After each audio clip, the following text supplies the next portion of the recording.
Hey guys, welcome to the 45th C# tutorial that I'm making for the new Boston. And in this tutorial, I'm going to be showing you how to use the convert class. So all you're going to need for this tutorial is a button and a text box. And once you have those on your form, just double click on the button. So in previous tutorials, we looked at the bit converter class, and the bit converter class mainly handles bytes, and we're going to want to be looking at other variable types. So we're going to use the convert class. So in order to access the methods inside of the convert class, we're just going to want to type convert and then use the dot operator. And since all of the methods inside of this class are static, we don't need to create, or we can't even create an instance of this class. So first, like I said, we're going to be looking at converting a string into an integer. So we're just going to use the toInt32 method. And then, as you can see, it calls for, well, this method is heavily overloaded, meaning that you can pretty much type any variable type inside of here, and it will convert it into an integer, or it will at least try to. So we're just, like I said, going to be converting a string into an int32. So we're just going to type textbox1.text because it represents a string. And basically what this will do is it will convert whatever is in textbox1.text into an int32. And if it cannot do it, if there's like letters in there or something, it will throw an error. So first we're just going to create an int to set it equal to, and then we're just going to display that integer in a message box. But we're going to have to do .toString. Alright, so basically what it does here is it takes whatever's in textbox1.text and it converts it into an integer. And then it sets whatever it converts it into equal to this integer right here. And then it displays this integer in a message box. So now when we debug here, we just type any number in here and we'll display it in a message box. Type in 4, yep, we get 4. Type in 10, and we get 10. But if we try to type in like letters or something, like K or those, it's going to get an error.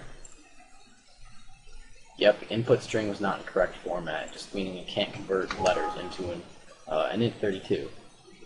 So we can also do many things with this. Like we can treat it just as if it was like a number or something. Like we can just add add 2 to it or something. We don't have to just leave it like that.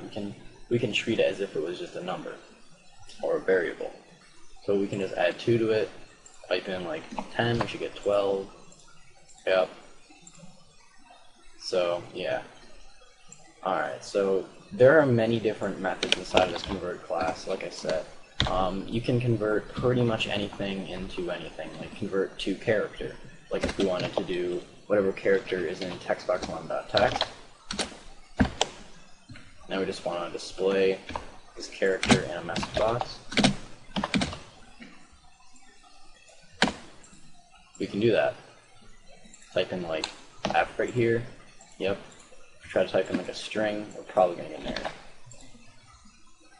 Yep, string must be exactly 1 character long, and it wasn't. It was, I don't know, like 5 or 6. There's other methods as well. There's toBoolean, where you can just convert it into a Boolean. And some of these you may say you're probably never going to use them, like this toBoolean, but you'd be surprised. I thought I would never use this toBoolean, but I ended up using it like a few weeks back. So anyways, we just convert textbox1's text into a Boolean.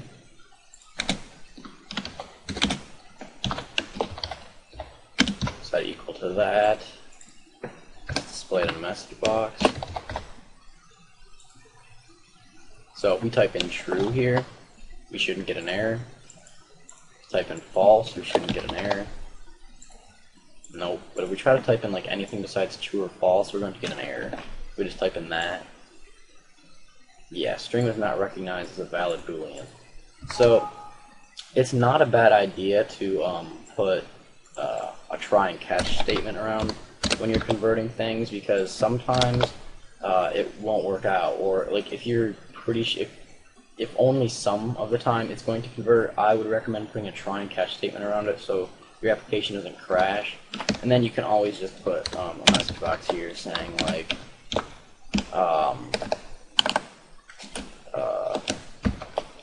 the conversion failed, and then you just know that there's a problem with your conversion, and then you can just keep on converting or have your application keep on going. So if we wanted to do like true, we're fine, but if we try to type in like anything else now, we'll just get the conversion failed instead of our application crashing, which is always good. So that's pretty much it for this tutorial on the convert class, but I didn't go over every single method inside of it because it's pretty self-explanatory. Like you just do convert dot and then whatever you want to convert it to. Like if you wanted to convert it to an int64, then you just set it equal to a long or something like that. So yeah, that's pretty much it for this tutorial, so see you guys.